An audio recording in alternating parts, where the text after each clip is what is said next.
हे welcome back everybody.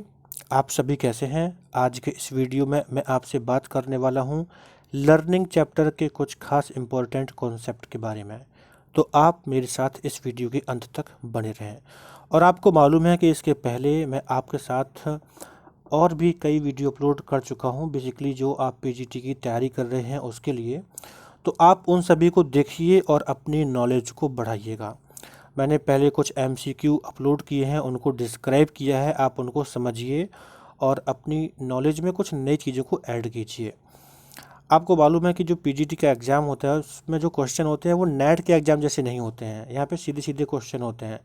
अगर आप चीज़ों को याद रखते हैं तो निश्चित ही आप अच्छे से स्कोरिंग भी कर सकते हैं अपने एग्ज़ाम में। तो आज इस वीडियो में कुछ जो कॉन्सेप्ट हैं उसको लेकर मैं आपसे बात करूँगा। टू द पॉइंट आपको चीज़ें सीखनी है और इन्हीं से संबंधित क्वेश्चन भी क्रिएट किए जाते हैं। तो अगर आप इन सभी को समझ लेंगे तो फिर आप अपने एग्ज़ाम में इनसे संबंधित प्रश्नों को भी कर सकते हैं। So let's start. देखिए, ह्यूमन बिहेवियर जो होता है वो दो तरीक़ों से हो सकता है। पहला तरीका ये है कि एक तो इंसान व्यवहार कब करता है, जब वो खुद चाहता है, यानी उसका जो व्यवहार है वो खुद चाहता है, यानी जानबूझ के करना चाहता है। और दूसरी कंडीशन क्या हो सकती है कि वो जो व्यवहार करता है वो उसके बारे में अवेयर नहीं होता है, उसके बारे में उसको जानकारी नहीं होती है। तो आपको समझना है कि there are two kinds of behaviour that all organism are capable of doing. दो तरह के व्यवहार होते हैं जो सभी प्राणी करते हैं, चाहे वो एनिमल्स हों या फिर हम ह्यूमंस हों। तो एक होता है इनवॉल्यूंटरी, और इनवॉल्यूंटरी का मतलब क्या होता है? अनैच्छिक। और दूसरा होता है वॉल्यूंटरी, जिसका मतलब होता है ऐच्छिक, मतलब अपनी इच्छा से। जैसे आप खुद सोचिए, अगर आज के परिदृश्य में आपसे मैं बात करूं तो हमारे बहुत सारे बिहेवियर हैं जो इनवॉल्यूंटरी होते हैं और वॉल्यूंटरी होते हैं। जैसे मान लीजिए मैं कहूं कि वॉल्यूंटरी बिहेवियर में आप बैठे हैं, आप स्टडी कर रहे थे और आपके स्टमक में क्रेविंग होती है और आप चाहते हैं मैं कुछ खाऊं, और खाने के लिए आप किचन में जाते हैं और कुछ खाने लगते हैं। ये हो गया वॉल्यूंटरी बिहेवियर। और इनवॉल्यूंटरी बिहेवियर क्या होगा कि आप बढ़िया खा पी के निकले मार्केट से, शाम के टाइम आप मार्केट में जा रहे थे और आपने देखा कि बढ़िया सा कोई रेस्टोरेंट था, और रेस्टोरेंट के बाहर जो बेहतरीन होर्डिंग्स लगी हुई हैं, कलरफुल एचडी टाइप से जो प्रिंट है उस पर पिज्ज़ा का या मोमोज़ का, समोसे का, फास्ट फूड आइटम्स जो भी है सामने प्रिंट है। वहाँ से आप निकले और मन में आया कि यार यहाँ से निकल रहे हैं तो चलो क्यों ना थोड़ा बहुत कुछ खा लिया जाए, है ना? तो ये आपका इनवॉल्यूंटरी बिहेवियर हो सकता है, क्योंकि बेसिकली मतलब इच्छा नहीं होती है, आपको लगता है कि इच्छा होती है, लेकिन वो साइकोलॉजिकली कंडीशनिंग होती है जिसकी वजह से आप वहाँ पर ऐसा बिहेव करते हैं। एक तो ये एग्जाम्पल हो गया। दूसरा एग्जाम्पल मैं बताऊं, जैसे कई बार क्या है कि आप अपने मोबाइल को यूज़ करते हैं, तो मोबाइल को यूज़ करते टाइम पे आपने देखा होगा कि आप अपने फ़ोन को जेब से बाहर निकालते हैं और ऐसे फर्स्ट ओपन किया, इस थोड़ी बहुत स्क्रॉलिंग की और फिर से जेब में रख लिया, है ना? तो ये भी एक इनवॉल्यूंटरी बिहेवियर है, क्योंकि यहाँ पे कॉन्शियस रूप में आपको कोई ऐसी चीज़ नहीं होती कि भाई मुझे फ़ोन चलाना था, बट ये चीज़ें हो चुकी हैं, कंडीशनिंग हो चुकी है। तो मैं आपको समझाना चाहता हूँ कि बिहेवियर के जो बिहेवियर होते हैं उसमें दो चीज़ें हो जाती हैं। एक होता है वॉल्यूंटरी, मतलब हम अपनी इच्छा से किसी कार्य को करना चाहते हैं, एंड सेकंड होता है इनवॉल्यूंटरी, मतलब हम अपनी इच्छा से कार्य नहीं करते हैं लेकिन करते हैं। अब आपने क्लासिकल कंडीशनिंग और ऑपरेंट कंडीशनिंग का नाम सुना होगा, तो मैं आपको बता दूं, जो क्लासिकल कंडीशनिंग होती है, classical conditioning is the kind of learning that occurs with automatic और इनवॉल्यूंटरी बिहेवियर। आपको अच्छे से ध्यान रखना है कि क्लासिकल कंडीशनिंग ऑटोमेटिक होती है, इनवॉल्यूंटरी बिहेवियर इसमें होता है। और एक पॉइंट और कह सकते हैं, जो क्लासिकल कंडीशनिंग होती है वो अनकॉन्शियस बेस पर होती है, यानी पर्सन को इसके बारे में कोई अवेयरनेस नहीं होती है। अवेयरनेस नहीं होती है मतलब कॉन्शियस नहीं होती है। जो बेसिकली बिहेवियरल प्रॉब्लम्स होती हैं तो उसमें कई बार क्लासिकल कंडीशनिंग होती है, क्योंकि इंसान जो बिहेवियर करता है, बैड हैबिट्स पाल रखी हैं, वो क्लासिकल कंडीशनड होती हैं, इंसान को उसके बारे में पता नहीं होती हैं और ऑटोमेटिक ही इंसान ऐसे बिहेवियर करता रहता है। तो आपको ध्यान रखना है कि जो बिहेवियर इनवॉलेंटरी होता है, अनैच्छिक होता है, या फिर ऑटोमेटिक होता है, या फिर कहा जाए अनकॉन्शियसली होता है, तो वो होता है क्लासिकल कंडीशनिंग। इसके बाद दूसरा आपने नाम सुना होगा ऑपरेंट कंडीशनिंग। ऑपरेंट कंडीशनिंग ऐसा बिहेवियर होता है जो कि वॉल्यूंटरी होता है, मतलब इसमें पर्सन को पता होता है कि मैं ऐसा क्यों कर रहा हूँ, ठीक है। इसमें एक्सटर्नल रिवार्ड का इम्पैक्ट होता है, इंसान को पता होता है कि मैं ये काम कर रहा हूँ तो मुझे ये मिलेगा, ठीक है। तो अब आप इसको समझ गए होंगे कि क्लासिकल कंडीशनिंग ऑटोमेटिकली इनवॉल्यूंटरी और ये कह सकते हैं अनकॉन्शियस बेस पर काम करता है, लेकिन ऑपरेंट कंडीशनिंग आपके वॉल्यूंटरली काम करता है या कॉन्शियस लेवल पर काम करता है। आपको मैं थोड़ा सा आज के टाइम पे जैसे मोबाइल का एडिक्शन होता है ना, कई बार आपने सुना होगा कि पबजी बच्चे खेलते हैं, तो वहाँ पर साइकोलॉजी के अकॉर्डिंग क्लासिकल कंडीशनिंग होती है। बच्चे वहाँ पे इतने ज़्यादा एडिक्ट हो जाते हैं, यानी बिहेवियर के रूप में क्लासिकल कंडीशनिंग हो जाती है और वो उसके एडिक्टेड हो जाते हैं और प्रॉब्लम खड़ी होने लगती है। तो अब आप समझ गए होंगे अच्छे से कि क्लासिकल कंडीशनिंग इनवॉल्यूंटरीली काम करती है, जबकि ऑपरेंट कंडीशनिंग वॉल्यूंटरीली काम करती है। अब इसके बाद हम आगे बढ़ते हैं और देखते हैं कि यहाँ पे कुछ और भी पॉइंट्स हैं। आपने सुना होगा थॉर्नडाइक ने लॉ ऑफ इफेक्ट का कॉन्सेप्ट दिया था। बहुत ही अच्छा है, बहुत ही आसान है, और हम अपनी डेली लाइफ में कई बार इन चीज़ों से गुजरते भी हैं। तो हमें समझना है कि लॉ ऑफ इफेक्ट क्या है। ये क्वेश्चन पीजीटी में तो बड़े आसानी से ये भी सीधा सीधा पूछा जा सकता है कि लॉ ऑफ इफेक्ट किसने दिया था, या फिर इसका जो ये जो होता है ना, इसके बेस पर कोई क्वेश्चन भी क्रिएट किया जा सकता है। तो हमें समझना है कि लॉ ऑफ इफेक्ट क्या है। इफ़ देखिए, क्वेश्चन इसको डिफाइन करने से पहले मैं आपको सिंपल सा एक एग्जांपल लेता हूँ। आप अपने घर में हैं, आपके घर में पड़ोसी का कोई बच्चा आता है और आपके घर में आया, भैया भैया या दीदी दीदी आपसे ऐसे बात किया। इसके बाद क्या होता है कि आपने उसको टॉफ़ी दी, चॉकलेट दी, है ना, कुछ भी उसे दिया, उसे बड़ा अच्छा लगता है और वो क्या करेगा, वो फिर से आना चाहेगा। और दूसरी कंडीशन क्या होती है कि ये बच्चा आया, आपने उसे रिस्पॉन्ड ही नहीं किया, उसे कुछ दिया नहीं और आपने उसे थोड़ा अच्छे से बात भी नहीं की, तो वो फिर से नहीं आना चाहेगा, है ना। या खुद से सोचिए कि हम उस जगह पर या उन लोगों से बात करना पसंद करते हैं या उस जगह पर जाना चाहते हैं जहाँ पर हमें अच्छा लगता हो या कुछ मिलता हो, है ना। यानी समथिंग प्लीजेंट है तो हम वहाँ पे जाना चाहते हैं। अगर समथिंग प्लीजेंट नहीं है, अच्छा नहीं है, तो नहीं जाना चाहते हैं। तो लॉ ऑफ इफेक्ट यही बताता है कि if an action is followed by a pleasurable consequence it will tend to be repeated. अगर कहीं पे प्लेजरेबल चीज़ हमको मिलती है तो फिर हम उसको रिपीट करना चाहते हैं। If an action is followed by unpleasant consequence it will be tend not to be repeat, हम उसको रिपीट नहीं करते हैं, ठीक है। अब इसी बेस पर भी लोगों के बिहेवियर डेवलप होते हैं। आप मान लीजिए कि जैसे आपका फ्रेंड सर्किल है, आपके कुछ जानने पहचानने वाले लोग हैं, तो आपकी उनसे जो बातचीत होने का जो रिपीटिशन है मोस्टली डिपेंड करता है कि आपसे वो कितने अच्छे से बात करते हैं। अच्छे से बात करते हैं मतलब प्लेजर होता है, और नहीं करते हैं तो फिर नहीं होती बात। तो थॉर्नडाइक का प्रिंसिपल यही कहता है, जो लॉ ऑफ इफेक्ट है वो कहता है कि अगर कोई कार्य में हमें प्लेजरेबल फील होता है, प्लेजरेबल कॉन्सिक्वेंस होगा, तो हम उसे रिपीट करना चाहेंगे, अदरवाइज हम रिपीट नहीं करेंगे। तो अब इसे आप समझ गए होंगे। एंड इसके बाद ये आपको चीज़ समझनी है कि ये जो प्रिंसिपल होता है बेसिकली इसमें खेल होता है वॉल्यूंटरली बिहेवियर का। तो हम कह सकते हैं लॉ ऑफ इफेक्ट होता है ये आपकी ऑपरेंट कंडीशनिंग से जुड़ा हुआ है। ऑपरेंट कंडीशनिंग मतलब वॉल्यूंटरी बिहेवियर, क्योंकि इसमें पता होता है कि हमें क्या मिलने वाला है, क्या होने वाला है। तो आप ध्यान रखिए, अगर कोई ऐसा क्वेश्चन आता है कि जो लॉ ऑफ इफेक्ट है ये ऑपरेंट कंडीशनिंग पर है या क्लासिकल कंडीशनिंग पर है, तो किस पर बेस्ड होगा, ये ऑपरेंट कंडीशनिंग पर। आपको इसके बाद नेक्स्ट पॉइंट ध्यान रखना है कि Thorndike was among the first to study learning of voluntary responses. Thorndike ऐसे पहले व्यक्ति थे जिन्होंने वॉल्यूंटरी रिस्पॉन्स के बारे में स्टडी किया था। अच्छा सा क्वेश्चन है, टू द पॉइंट, आप इसे ध्यान रखिए। Next, Skinner coined term operand conditioning. Skinner ने ऑपरेंड कंडीशनिंग को दिया था, ये भी आपको ध्यान रखना है। और ये क्या होता है? Voluntary behaviour that people and animals do to operate in the world. यानी लोग जिसके बेस पे क्या करते हैं, ऑपरेंट कंडीशनिंग मतलब क्या कि लोग जानबूझकर बिहेवियर करते हैं। उनको पता है कि मैं मतलब इस फैक्ट्री में काम करता हूँ, तो अगर ओवर टाइम काम करूँगा तो मुझे इतना पैसा और ज़्यादा मिल जाएगा, है ना।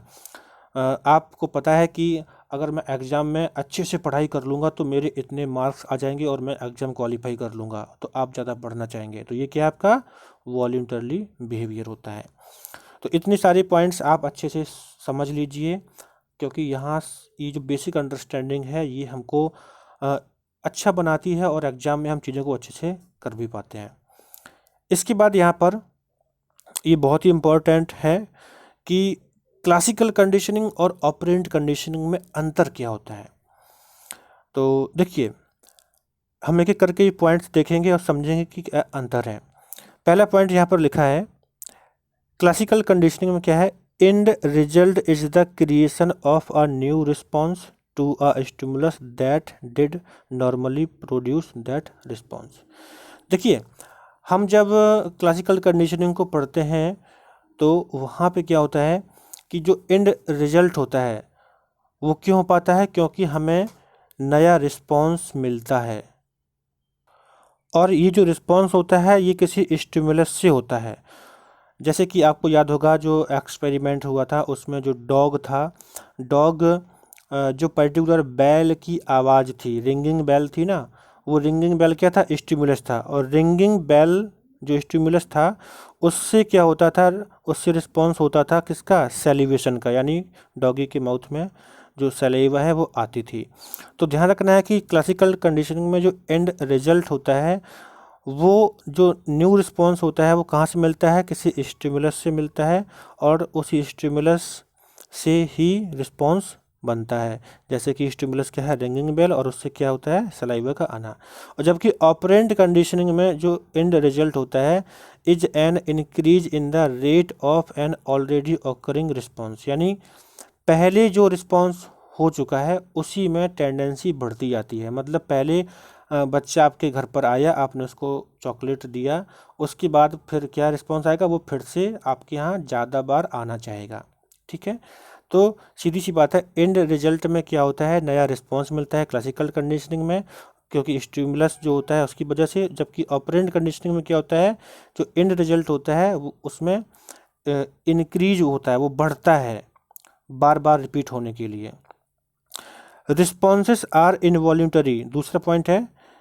जो क्लासिकल कंडीशनिंग है इसमें जो रिस्पॉन्स होते हैं ये कैसे होते हैं? इनवॉल्यूंटरी, ऑटोमेटिकली होते हैं, और किसी स्टिमुलस से ये इलेक्ट होते हैं। जबकि ऑपरेंट कंडीशनिंग में जो रिस्पॉन्स होते हैं वो वॉल्यूंटरी होते हैं, और ये ऑर्गेनिज्म द्वारा खुद शुरुआत होते हैं, उसे पता होता है कि मुझे क्या मिलने वाला है। जबकि क्लासिकल कंडीशनिंग में पता नहीं होता है। और इसके बाद क्लासिकल कंडीशनिंग में नेक्स्ट पॉइंट है, antecedent stimuli are important in forming an association. देखिए, ये बहुत ही महत्वपूर्ण है कि क्लासिकल कंडीशनिंग में जो रिस्पॉन्स होता है उसके पहले एंटीसीडेंट स्टिमुली अवश्य होता है। जैसे जो रिंगिंग बेल थी, जो बेल थी ना, बेल पहले आती है, उसके बाद सलाइवेशन होता है। तो रिंगिंग बेल क्या है? ये आपके लिए स्टिमुलस है, और कैसा और ये कैसा? एंटीसीडेंट स्टिमुलस है। मतलब कि ये रिस्पॉन्स के पहले आता है, पहले घंटी बजेगी, उसके बाद माउथ में उसके डॉगी के सलाइवेशन होगा। तो एंटीसीडेंट स्टिमुली इंपॉर्टेंट होता है एसोसिएशन को क्रिएट करने के लिए। जबकि ऑपरेंट कंडीशनिंग में क्या है कि consequence are important in forming an association. यानी बार बार जो उससे रिवार्ड मिलता है, जैसे बच्चा बार बार आता है, बार बार उसे चॉकलेट मिलती है, तो फिर वहाँ पे बार बार आने की कंडीशनिंग बढ़ जाएगी, यानी बार बार आने का जो एसोसिएशन है वो हो जाएगा। तो ये पॉइंट हो गया। इसके बाद नेक्स्ट है CS, यानी condition stimulus must occur immediately before the UCS। यानी जो कंडीशन स्टिमुलस है वो अनकंडीशन स्टिमुलस के पहले ही जस्ट आना चाहिए। ये इसके बारे में पहले भी बता चुका हूँ। और यहाँ पे क्या है कि ऑपरेंट कंडीशनिंग में जो रीइंफोर्समेंट है वो तुरंत होना चाहिए। रीइंफोर्समेंट का मतलब क्या है, जो भी चीज़ों को बार बार से रीइंफोर्समेंट करे, बार बार से होने की उम्मीद को बढ़ा दे। जैसे कोई बच्चा है घर पे आता है तो उसे जैसे आपके पास आया, आपने कहा बेटा मुझे एक गिलास पानी दो, उसने पानी दिया और आपने बदले में चॉकलेट दी, तो वो बच्चा फिर से पानी देने के लिए रीइंफोर्स होता है, क्योंकि उसे पता है कि उसे रिवार्ड के रूप में चॉकलेट मिलेगी। तो ये अंतर है। नेक्स्ट क्या है कि an expectancy develop for the UCS to follow CS, यानी क्लासिकल कंडीशनिंग में जो अनकंडीशनड स्टिमुलस होता है उसकी उम्मीद बढ़ती है ना। जैसे जो डॉगी वाला एग्जाम्पल था एक्सपेरिमेंट में, तो उसमें जो अनकंडीशनड स्टिमुलस जो फूड था, उस फूड की उम्मीद बढ़ती थी जब कोई बेल रिंग होती थी, है ना। क्योंकि कुत्ते को पहले से पता था कि यार मतलब कई बार जो उसने सीखा है ना कि जब बेल बजती है तब खाना आता है। तो बेल क्या हो गया, स्टिमुलस हो गया, कंडीशन स्टिमुलस हो गया, और अनकंडीशन स्टिमुलस क्या था, फूड था। तो जैसे ही बेल रिंग होती है तो उसे अनकंडीशन स्टिमुलस यानी फूड के बारे में उम्मीद होती है कि ऐसा होगा, तो वो क्या करता है, सेलिब्रेट कर देता है। और यहाँ पर क्या है, an expectancy develops for reinforcement to follow a correct response. यहाँ पर ऑपरेंट कंडीशनिंग में उम्मीद होती है कि भाई मतलब मैं ऐसा करूँगा तो मुझे ये मिलेगा, ठीक है। एक्सपेक्टेंसी होती है कि मैं ऐसा कर दूंगा तो मुझे एक निश्चित चीज़ ये मिल जाएगी। तो इस तरह से ये चीज़ें हैं, आप अच्छे से सीख लीजिए, क्योंकि क्वेश्चंस को डिजाइन किया जाता है तो ऐसे ही नए नए क्वेश्चन मिल जाते हैं, फिर हम सोचते हैं कि मैंने तो पहले कभी पढ़ा नहीं और ये कहाँ से पूछ दिया गया, है ना। और नेट के लिए भी इम्पोर्टेंट है, अगर आप नेट में भी शामिल होना चाहते हैं तो इन चीज़ों को सीख लीजिएगा। इसके बाद नेक्स्ट यहाँ पर कुछ पॉइंट्स हैं, इनको भी अच्छे से समझ लीजिए, ये रीइंफोर्समेंट के बारे में है। देखिए, पहली बात तो आप अच्छे से समझ लीजिए कि जब भी रीइंफोर्समेंट की बात होती है तो रीइंफोर्समेंट को हिंदी में कहते हैं ना पुनर्बलन। और पुनर्बलन का मतलब देखा जाए तो मतलब किसी चीज़ को बढ़ाना, है ना। तो रीइंफोर्समेंट बेसिकली क्या करता है, किसी भी रिस्पॉन्स में संभावना को बढ़ाता है, संभावना फिर से होगी इस बारे में बात करता है, ठीक है। ये अच्छे से ध्यान रखिएगा, रीइंफोर्समेंट क्या करता है, ये रिस्पॉन्स में इंक्रीज होने की संभावना को बढ़ाता है। रिस्पॉन्स विल ऑकर अगेन, यानी फिर से वो रिस्पॉन्स होंगे। अब समझना है कि रीइंफोर्समेंट के कुछ टाइप्स हैं, जैसे हम समझेंगे प्राइमरी रीइंफोर्सर्स क्या है, सेकेंडरी रीइंफोर्सर्स क्या है, ये समझना है। देखिए, प्राइमरी मतलब होता है बेसिकली मेन, है ना। तो प्राइमरी रीइंफोर्सर ऐसे रीइंफोर्सर्स होते हैं जो कि बायोलॉजिकल नीड्स को सेटिस्फाई करते हैं, जैसे हमारी भूख प्यास, ठीक है। बेसिकली टच भी होता है, मतलब ह्यूमन टच भी इंसान को नीड होती है। तो ये जो बेसिक नीड्स होती हैं, हंगर थर्स्ट, इसमें आता है प्राइमरी रीइंफोर्सर। दूसरा क्या है, अब जैसे मान लीजिए इसमें हंगर लिखा है, तो प्राइमरी रीइंफोर्सर हंगर कैसे है, जैसे आपको भूख लगी है, तो जब भूख आपको लगी है तो आप क्या करते हैं, उठते हैं और किचन में जाते हैं या मार्केट जाते हैं, मतलब फूड आप कैसे भी प्राप्त करना चाहते हैं। तो यहाँ पे फूड को प्राप्त करके आप अपनी बायोलॉजिकल नीड को सेटिस्फाई करते हैं। तो जहाँ पे बेसिकली बायोलॉजिकल नीड को सेटिस्फाई करने की बात होती है, वहाँ पर होता है प्राइमरी रीइंफोर्सर। सेकेंडरी रीइंफोर्सर्स ऐसे रीइंफोर्सर्स होते हैं जिन्हें हम लर्न करते हैं, सीखते हैं। So secondary reinforcers gain reinforcing properties through previous association with primary reinforcer, यानी सेकेंडरी रीइंफोर्सर में एसोसिएशन होता है प्राइमरी रीइंफोर्सर्स का। जैसे मतलब हाँ, हम मनी की बात करें तो मनी इज अ सेकेंडरी रीइंफोर्सर। हमको पता है कि अगर हम मनी अर्न करेंगे तो मनी से बाद में हम कुछ भी प्राप्त कर सकते हैं, मतलब जैसे मनी है तो हम कुछ भी जाके खा सकते हैं, है ना। तो ये क्या है, सेकेंडरी रीइंफोर्सर। और ये बेसिकली लर्न होता है, जबकि प्राइमरी रीइंफोर्सर ये लर्न नहीं होता है, क्योंकि ये बायोलॉजिकल नीड्स को सेटिस्फाई करता है, तो वो आपका नेचुरल होता है या फिर इंस्टिंक्टिवली होता है, जन्मजात होता है। लेकिन सेकेंडरी रीइंफोर्सर क्या है, हम सीखते हैं। जैसे मान लीजिए कि हमको पता है कि हमारे पास इतने टोकन हो जाएंगे तो इतने टोकन को गेन करके पर्टिकुलर चीज़ को हम प्राप्त कर सकते हैं, तो ये क्या है, सेकेंडरी रीइंफोर्सर का एग्जाम्पल है। अब बात आएगी पॉजिटिव रीइंफोर्समेंट की और नेगेटिव रीइंफोर्समेंट की। तो यहाँ पर फिर से रिमाइंड करा दूँ, रीइंफोर्समेंट का काम होता है किसी भी कार्य की संभावना को बढ़ाना। अब जब हम पॉजिटिव रीइंफोर्समेंट की बात करते हैं तो हमें लगता है कि यार मतलब पॉजिटिव है तो यहाँ पे किसी चीज़ को ऐड होने की बात करते हैं, और ऐड होने की बात करते हैं मतलब तो कोई कार्य बढ़ेगा। और जब नेगेटिव की बात करते हैं तो लगता है कि मतलब ये कम करेगा, बेसिकली कम नहीं करता है। तो आप समझिए पॉजिटिव रीइंफोर्समेंट क्या है, इसमें हम ऐड करते हैं किसी बिहेवियर को या किसी रिवार्ड को। पॉजिटिव रीइंफोर्समेंट में एडिशन करते हैं और experiencing of a pleasurable stimulus, ठीक है। मतलब हम किसी चीज़ को ऐड करते हैं, प्लेजरेबल स्टिमुलस को ऐड करते हैं ताकि किसी बिहेवियर को किया जा सके। जैसे एग्जाम्पल के तौर पर लिखा है कि a mother gives her child favourite dish after finish the homework, ठीक है। कोई माँ अपने बच्चे को उसके होमवर्क करने के बाद उसे उसकी फेवरेट डिश देती है। तो यहाँ पर जो उसका होमवर्क है वो क्या है, उसका बिहेवियर है, यानी बच्चे का होमवर्क करना ये बच्चे का बिहेवियर है, और उसकी माँ का बच्चे को फेवरेट डिश देना ये पॉजिटिव स्टिमुलस का ऐड करना है, ठीक है। तो ये हो गया कि पॉजिटिव रिइंफोर्समेंट में क्या करते हैं, हम किसी बिहेवियर को पूरा कराने के लिए एक पॉजिटिव स्टिमुलस को ऐड करते हैं।